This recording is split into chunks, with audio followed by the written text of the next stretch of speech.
Hey YouTube, today is the 8th of March and here's your update on technology.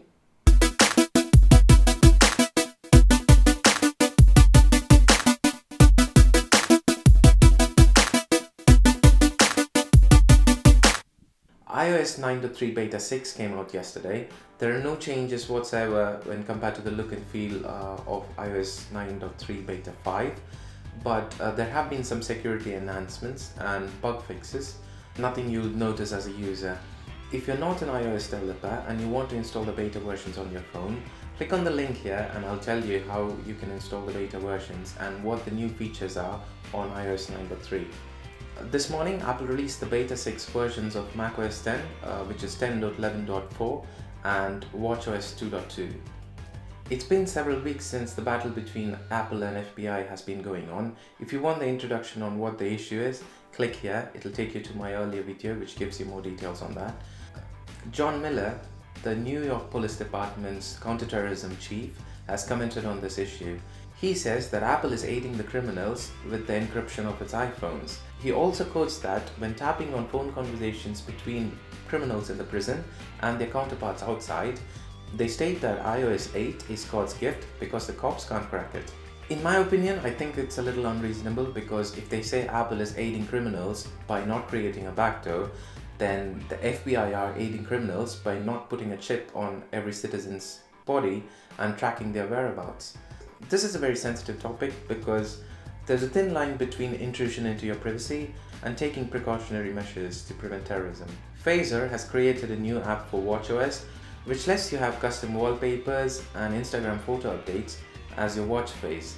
If you think of it, it's kind of a simple app because Apple already lets the photos from your album to cycle in as your watch face, and all that Phaser does is it creates an album and downloads your Instagram photos using your login, which you provide to it, and puts them in that album.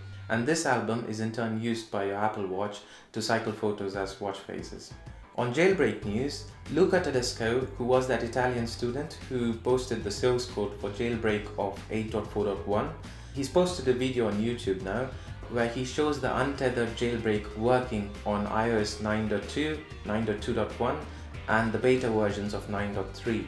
This is great news because we can be sure that once Apple releases iOS 9.3 officially to public, there will be a jailbreak coming out within the next month or so. And the predictions are, Apple is all set to have an event on the 21st of March. This was earlier planned to be the 15th of March because all that fiasco between the FBI and Apple, this has been moved to the 21st of March. Anyways, Apple will be having an event on the 21st of March where it will be releasing the iPad Air 3 and probably the iPhone 5 SE. And the public release of iOS 9.3 is expected to happen during this event. If you want more details on that, click here which will take you to my earlier video. Raspberry Pi 3 was released a couple of weeks ago. This is an enhancement over the Raspberry Pi 2. The only difference is it has a new embedded Wi-Fi module, so you don't have to plug in that dongle into that USB port anymore, and it has a faster processor.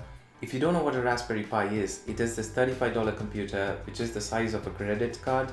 It has USB ports, Ethernet port, HDMI port for plugging in your monitor. I have done several projects on it. I've used it as a NAS drive, which is network storage.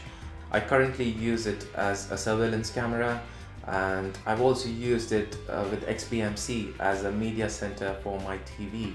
I'll probably make a video on this if I get to work on it in the future, but it's a great device. Look into it if you have not seen it before. So the Raspberry Pi 3 is now out.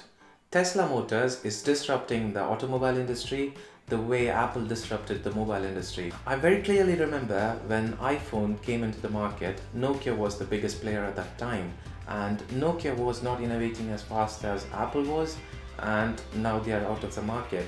I was watching Elon Musk's interview the other day.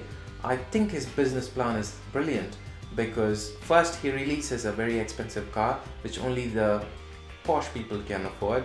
So he released the Roadster, which only Leonardo DiCaprio and some other celebrities were able to afford.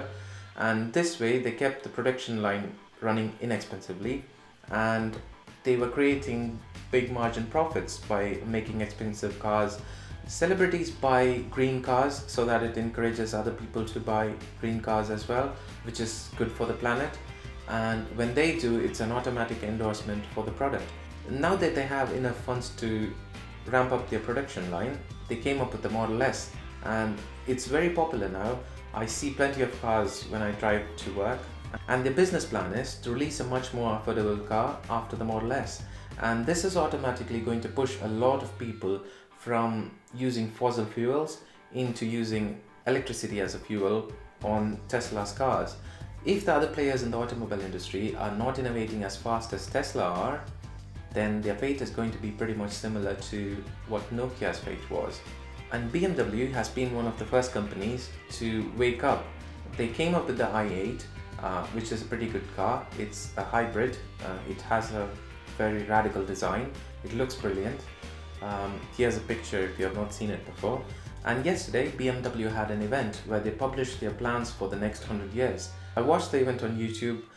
It was mostly a lot of choreography, showing off their earlier cars with the Mini Cooper, the BMW bikes, the new BMW cars, and the Rolls-Royce, which is also owned by them. And it was also a lot about their history of how they started and where they are now. But the most interesting segment of the presentation was when they showed off the BMW Next 100 concept car.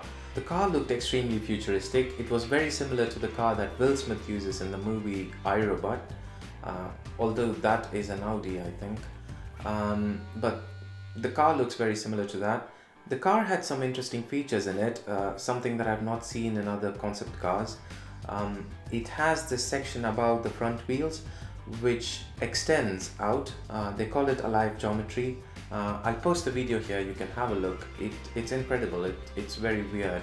It reminds me of another video that Goodyear recently posted, a tire called Goodyear Eagle 360. That's Goodyear's prediction of the future. They think that the future of tires should be spherical. I think the BMW Next 100 uses spherical tires. I'm not sure, because if you're using spherical tires, you wouldn't have the need to use alive technology for that front bit to come to the side. But then again, it's just a concept. But I like the direction they are going in, and I hope we see cars like that within the next 10 years or so.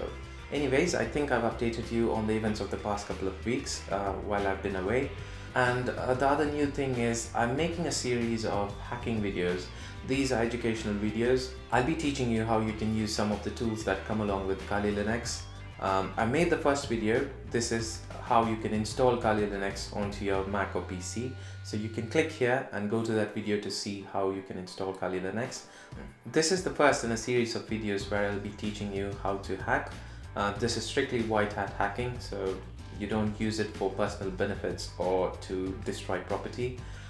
It's just for educational purposes and to make sure the security of your network is up to the mark. So like this video and subscribe so that I can keep you posted on the latest on technology, and also follow my hacking tutorial videos. Thanks for watching. Take care.